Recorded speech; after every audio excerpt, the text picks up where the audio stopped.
Olá, tudo bem? O tema da nossa aula de hoje é polímeros. Polímeros, que significa poli, do grego, significa vários, e meros, partes. Então, polímeros são macromoléculas, moléculas enormes, formadas pela junção, pela união de moléculas menores. Moléculas estas que são chamadas por nós químicos de monômeros, ou seja, todas as vezes que diversos monômeros são agrupados, são ligados, a gente vai produzir um polímero. É bom lembrar que um polímero em si, não necessariamente, ele é artificial. Existem polímeros naturais, que são muito estudados dentro da bioquímica, como proteína, que é um tipo de polímero formado pela junção de diversas moléculas de aminoácido, A celulose, que também é um tipo de polímero formado pela junção de diversas moléculas de beta-glicose. O amido, que é formado também pela junção de moléculas de alfa-glicose, e por aí vai. Lógico que o nosso interesse químico, basicamente, é estudar a formação de polímeros artificiais. Polímeros estes que tiveram a sua evidência muito maior ao longo do século XX. Quero lembrar que o século XX ele é conhecido como século do plástico, século do polímero. Por quê? Foi a partir deste período, principalmente da segunda metade do século XX, que a grande maioria dos plásticos industriais que nós conhecemos hoje surgiram, Estes plásticos, esses polímeros em si, eles podem ser obtidos por dois tipos básicos de reações. Existe polimerização que ocorre por reação de adição, Na reação de adição, como o próprio nome indica, moléculas menores são adicionadas umas às outras para a formação da nossa macromolécula, ou seja, do nosso polímero. É bom lembrar que para que ocorra uma reação química de polimerização por adição, a condição básica é que exista ligação dupla entre átomos de carbono. Lembrem que a ligação dupla entre carbonos, nós temos uma ligação extremamente forte, que é chamada de ligação sigma, e uma ligação mais fraca, que é chamada de ligação pi.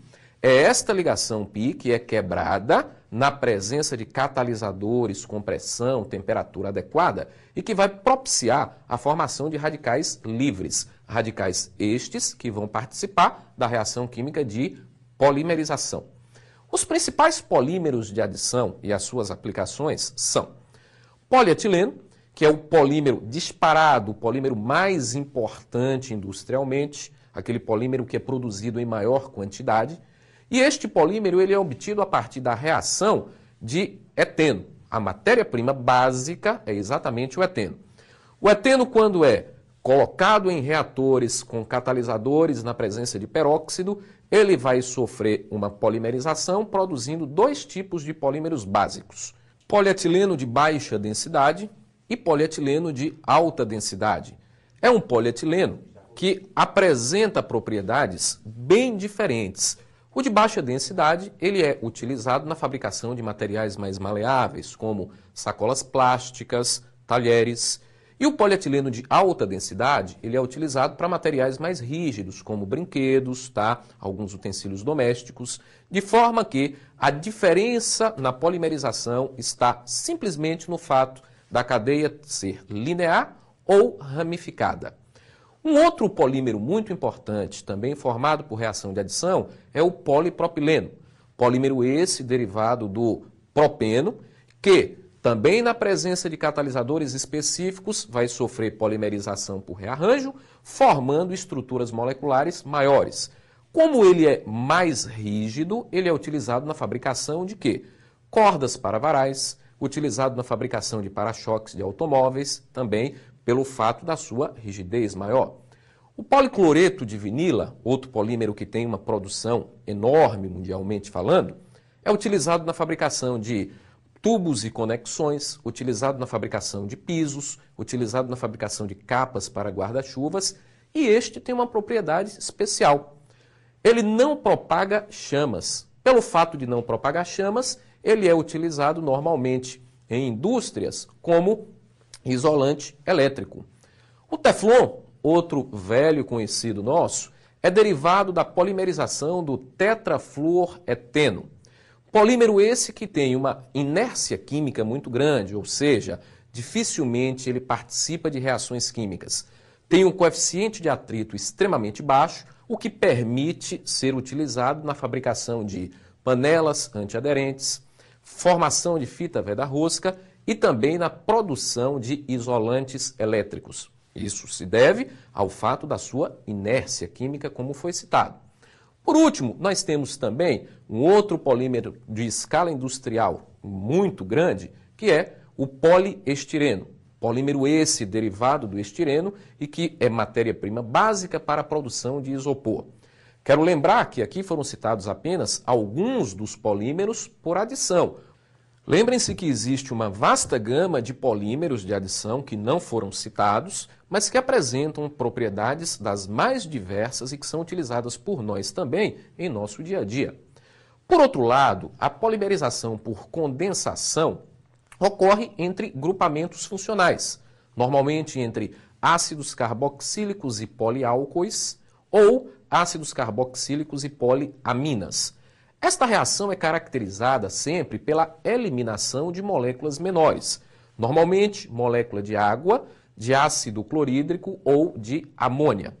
Os dois principais polímeros de condensação são poliamidas, que são derivadas da reação química entre ácidos carboxílicos, especificamente diácidos carboxílicos e aminas, cuja reação química ocorre com formação do polímero e liberação de água, e a reação química para a formação também de poliésteres, que ocorre entre reação de ácidos carboxílicos e álcoois. Os principais são poliamida, o nylon 66, que é derivado da reação química entre o ácido hexanodioico e 1,6-diamim-hexano. E a reação química para a produção da principal poliéster é exatamente a reação para a formação do polietileno tereftalato, conhecido vulgarmente por nós como PET. Esta reação química ocorre entre o ácido tereftálico e o etileno glicol, para a produção deste polietileno tereftalato. Estes dois polímeros são usados basicamente na confecção de fibras sintéticas, tá? E também na formação, na fabricação de garrafas, como a própria garrafa PET.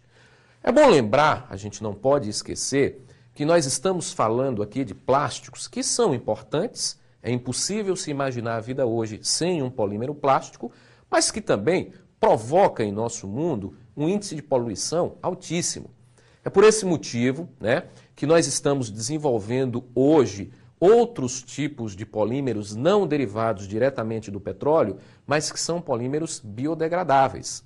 Para que você tenha uma ideia, existem polímeros plásticos hoje que têm uma vida útil de aproximadamente 200, 300 anos. Então, quando isso é descartado na natureza, provoca um acúmulo de lixo muito grande. E hoje nós já temos polímeros derivados da cana-de-açúcar, que é feito basicamente a partir de celulose, polímeros esses que são biodegradáveis, por quê? Porque se decompõem na natureza em um tempo muito curto, algo em torno de 30 dias. Então, para que nós tenhamos uma consciência ecológica, é importante lembrar que o desenvolvimento dessas novas tecnologias é que serão o futuro do nosso planeta. Um abraço e até mais.